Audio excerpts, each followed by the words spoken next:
We will have the opportunity to hear from each of them shortly, but now it is my great pleasure and honor to introduce Justice Ruth Bader Ginsburg, who will serve as the moderator of our symposium titled Courts at Risk, Rights in Peril, Where Have All the Courageous Gone?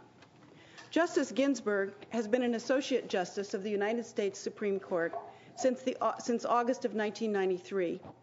She was nominated to the court by President Bill Clinton, who announced he was looking for a nominee with, quote, a fine mind, good judgment, wide experience in the law and in problems of real people, and somebody with a big heart. Calling Federal Appeals Court Judge Ginsburg the Thurgood Marshall of gender equality law, he concluded that she possessed the requisite intellectual and emotional stature for the job. She has certainly proved him correct. Justice Ginsburg.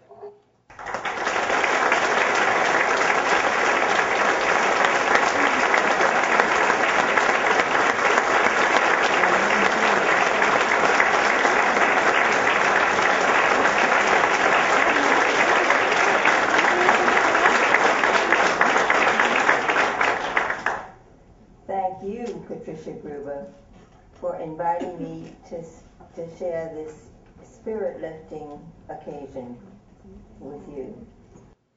I first heard about the courageous 2007 Justice Prize winners from my dear friend Claire LaRue Dubé, herself a brave and tireless promoter of human rights throughout the world.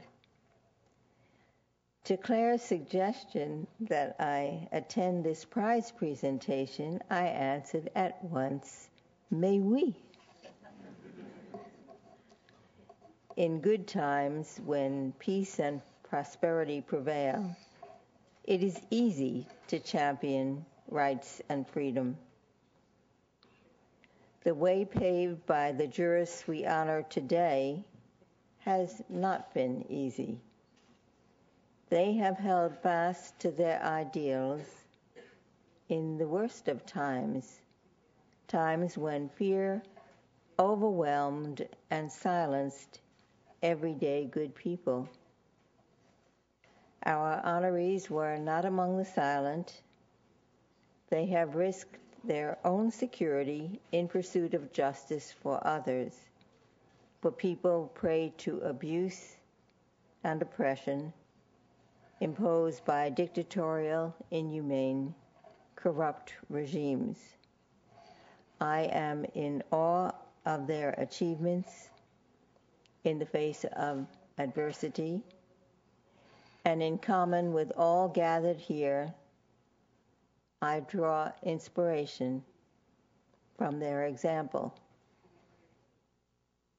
The topic selected to fill the next segment of the program, as you have heard, is Courts at Risk, Rights in Peril. And to open the discussion, I will ask each of our laureates to comment briefly on the endeavors for which we honor them and on the current state of justice in their respective lands. Justice Argibay, may we hear from you first?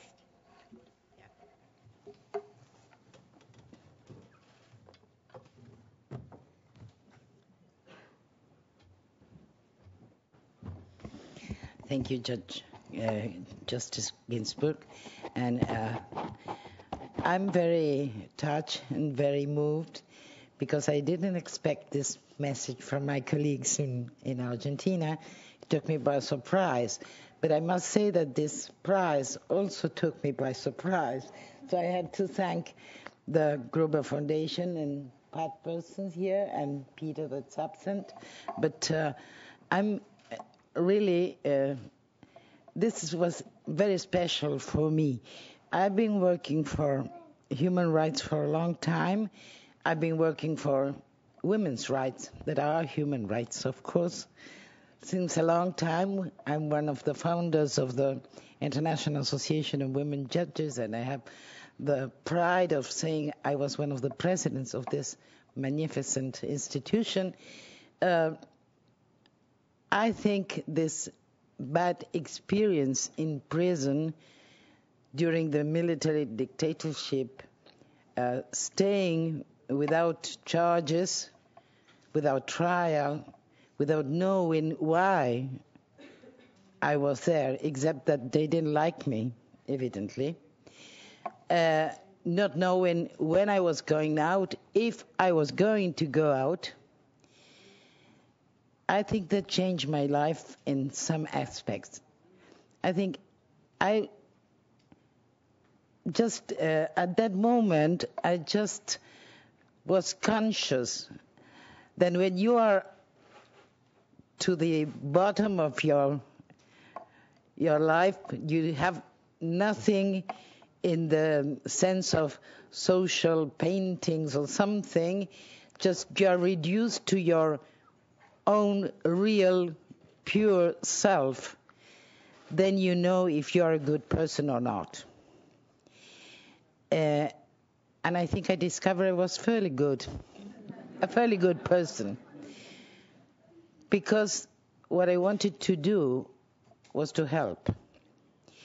And I remember those 9 months in prison, 9 months, nearly a pregnancy, teaching to my fellow prisoners English and French, and starting every day again and again, because when the guards were coming in, they were destroying whatever they couldn't understand, of course, and that were our notes in English and in French.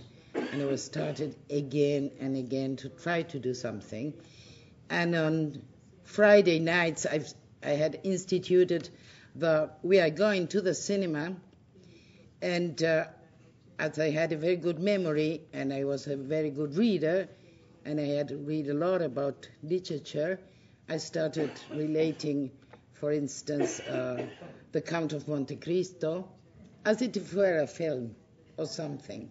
So we went to the cinema on Friday, and that made things a little bit easy, and that shows that I'm a survivor. And I found out that I was a survivor.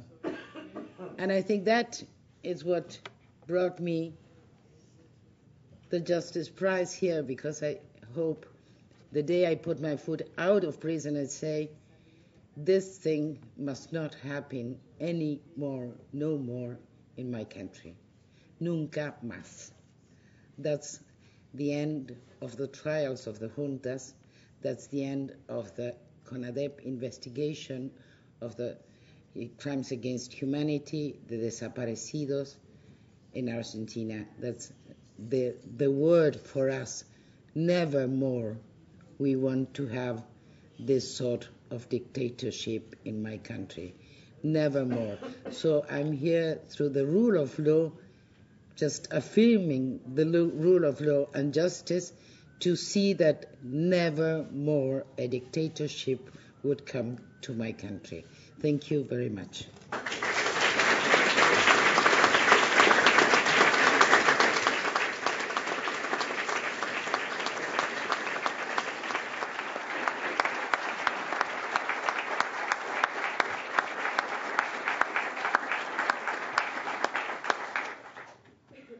We'll hear next from Judge Cerda.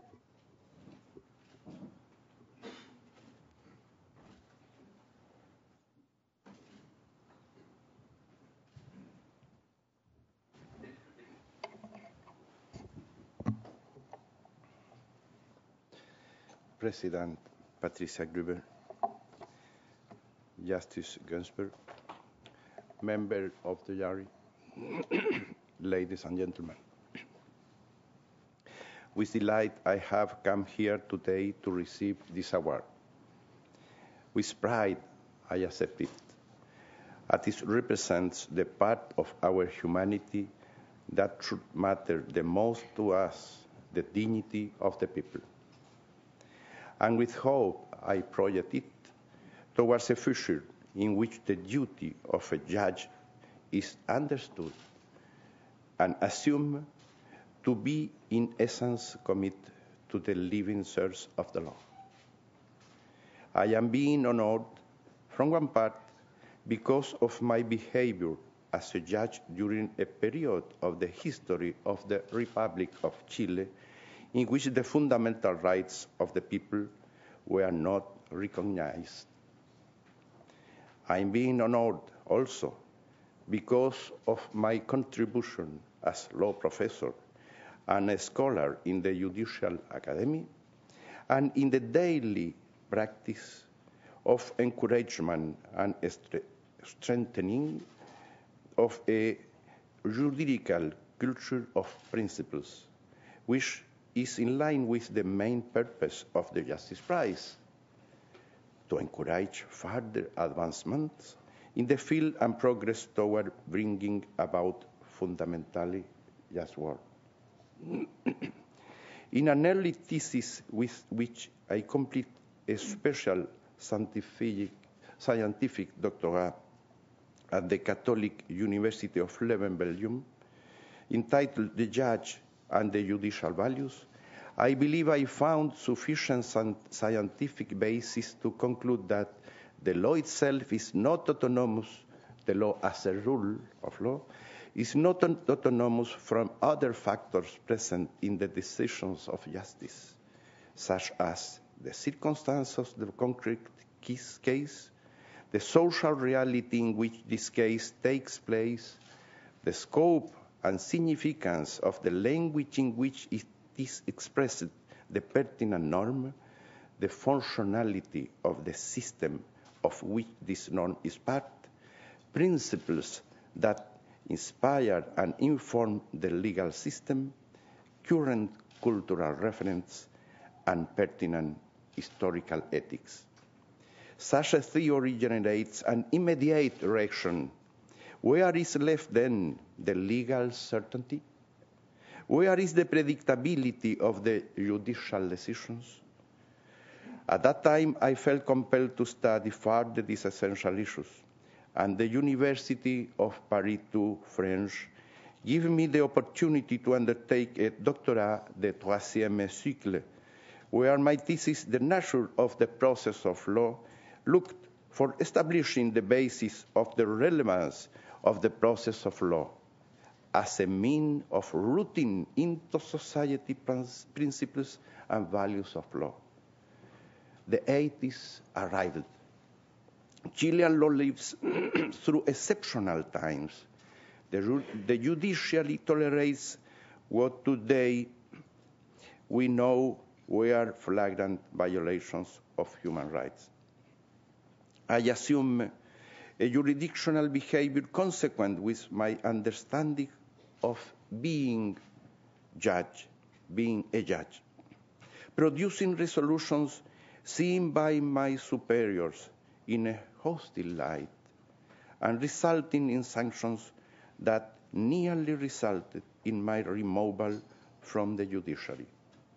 I had not been able to convince my superiors, nor most of my colleagues at the court, of the justification for my resolutions. A new challenge then. How to establish the legitimacy of the decision of justice? In other words, how to ensure this is appreciated as just? Harvard Law School had the keenness and patience to receive this sort of beggar of the just cause, who as a visiting scholar in 87-88 investigated the complex process that supports judicial decision-making. What, who, and how is the judge in the process of elaboration of the decision? Is there a place in this process for the way of being, psychis, of an understanding logos of the judge? If so, at what point? Is this not a dangerous subjectivism? Where might democracies drift in the face of a government of judges? Is it possible to discard personality or internality from the judicial decision? Should this be a goal in any case? Once again, where would this leave legal certainty? What is and what risks such certainty, and so forth? I advocate that the justification seeking to legitimate the decision includes the underlying motivations that have guided the judge in favor of the one the judge values at the best, among several possible right answers. Nevertheless, this, my view, is not everly accepted. I come here today feeling that emptiness. Destiny allowed me to pursue a path that I find fulfilling, both vocationally and professionally. Far from being a sacrifice, this has been a gift. What better gift than feeling oneself a judge of the people? I am conscious that I have lived in times in which doing the right thing has been seen as heroic.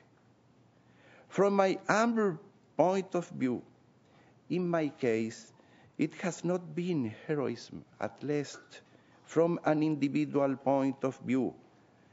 I could certainly say a different thing about those who surround me, my wife, and our 7 children, who, with good reason, have wanted more from their husband and father. The strength that moves me has provided me with clarity in my mission. I do not remember fearing.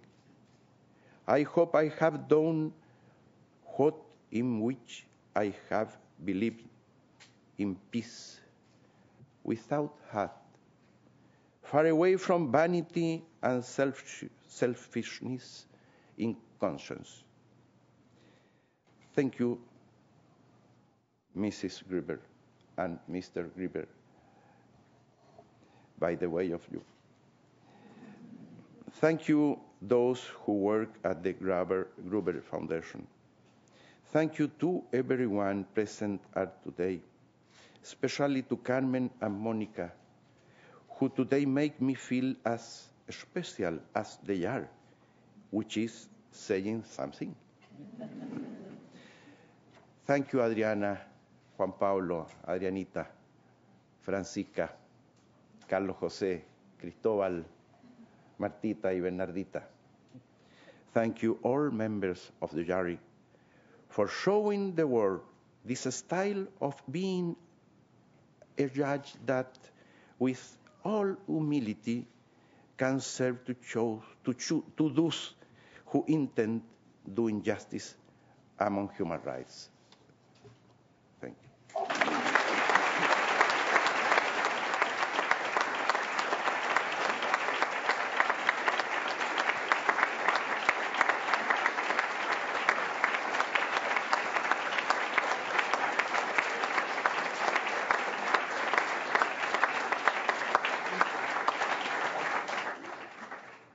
And finally, Mónica Feria, may we hear from you?